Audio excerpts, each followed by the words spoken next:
श्री शिवाय नमस्तुभ्यम। हर हर महादेव। दोस्तों, इस वीडियो में हम जानेंगे कि जो 2 अगस्त को ऑनलाइन अभिषेक होने वाला है उसके बारे में कुछ प्रश्न आपके मन में होंगे, तो उनके बारे में हम जानेंगे कि पार्थिव शिवलिंग कैसे बनाना है, पार्थिव शिवलिंग का विसर्जन कब और कहाँ करना है, कितने फल लेना है और मनोकामना पूर्ति के लिए बेलपत्र कब उठाकर रखनी है, धतूरा कब और कैसे समर्पित करना है, पूजन सामग्री ना मिले यदि हमें कुछ तो हमें क्या करना है उस समय यदि हमें कोई पूजन सामग्री नहीं मिल रही है, और पूजन अभिषेक करने के पहले हमें व्रत रखना है या नहीं रखना है, पूजा के बाद जो फल और मिठाई हमने समर्पित की हैं उनका क्या करना है, और जो 3 सुपारी हैं उनका क्या उपयोग है।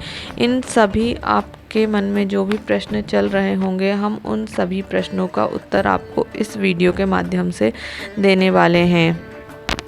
पहला प्रश्न यह है कि हमें पार्थिव शिवलिंग निर्माण कैसे करना है।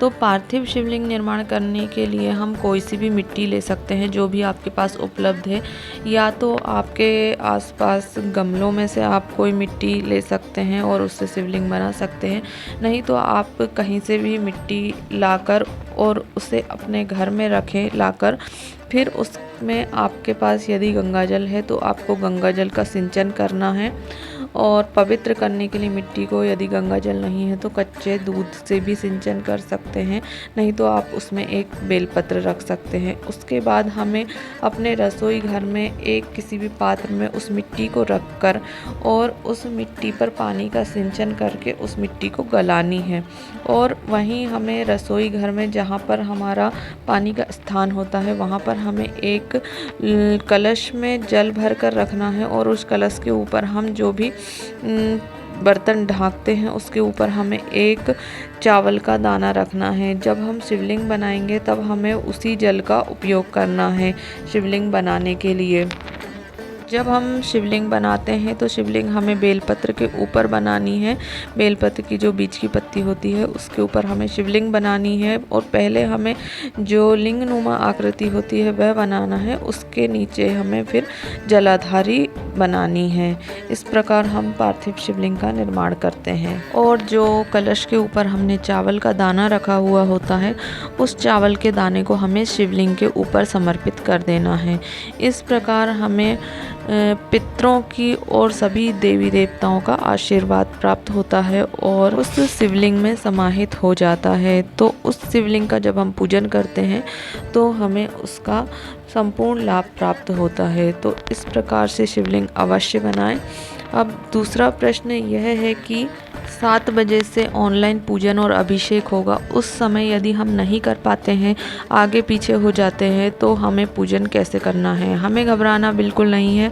हमें एक पाटे पर शिवलिंग स्थापित करके और अखंड दिया, जो 2 दिए बोले हैं उसमें से एक दिया हमें जला लेना है, अखंड दिया, और अखंड दिए के नीचे चावल या गेहूँ अवश्य रखें।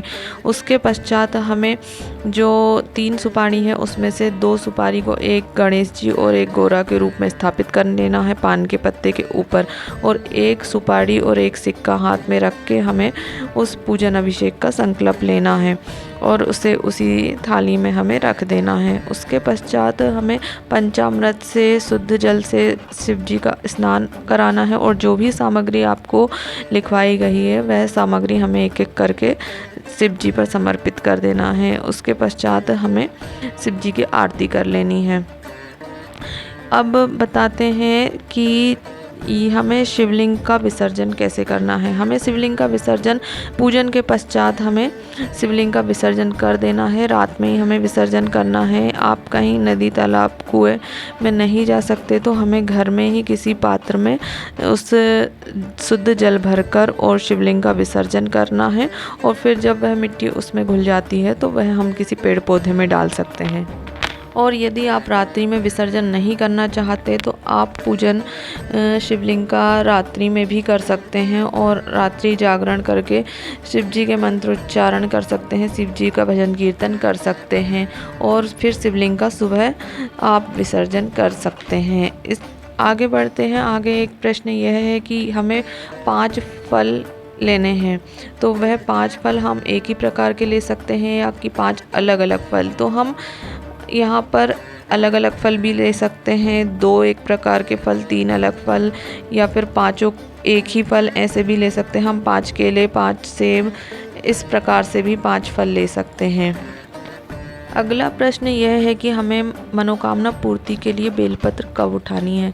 जब हमारी शिव जी का अभिषेक पूजन संपूर्ण हो जाता है, आरती हो जाती है, उसके बाद आप शिव जी के ऊपर जो भी बेलपत्र चढ़ी हैं उनमें से कोई भी एक बेलपत्र श्री शिवाय नमस्तुभ्यम बोलते हुए और अपनी कामना बोलते हुए वह बेलपत्र उठा लीजिए और अपने पास रख लीजिए।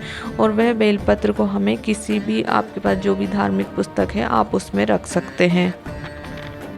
अब आगे एक प्रश्न है कि हमें धतूरा कैसे समर्पित करना है। इसके लिए इस बार की शिवरात्रि, सावन शिवरात्रि पर गुरुजी ने विशेष उपाय बताया है कि हमें धतूरा किस प्रकार चढ़ाना है शिव जी पर। तो यदि आपके घर में कोई गृह क्लेश है, यदि आपके बच्चे चिड़चिड़े हैं, जिद करते हैं, बात नहीं मानते हैं, इस प्रकार से यदि आपके घर में कोई भी क्लेश हो तो आप इस उपाय को कर सकते हैं, धतूरे को इस प्रकार चढ़ा सकते हैं। इसके लिए हमें धतूरे की जो पिछला भाग होता है, जहाँ पर धतूरे का डंठल होता है, वहाँ पर हमें पीला चंदन लगाना है और धतूरे के अग्र भाग में हमें लाल चंदन लगाकर शिव जी पर वह धतूरा समर्पित कर देना है अपनी मनोकामना बोलते हुए। इस प्रकार से हमें जो धतूरा है वह शिव जी को समर्पित करना है। और जो हमने 3 सुपारी ली हैं, हमें उसका क्या करना है।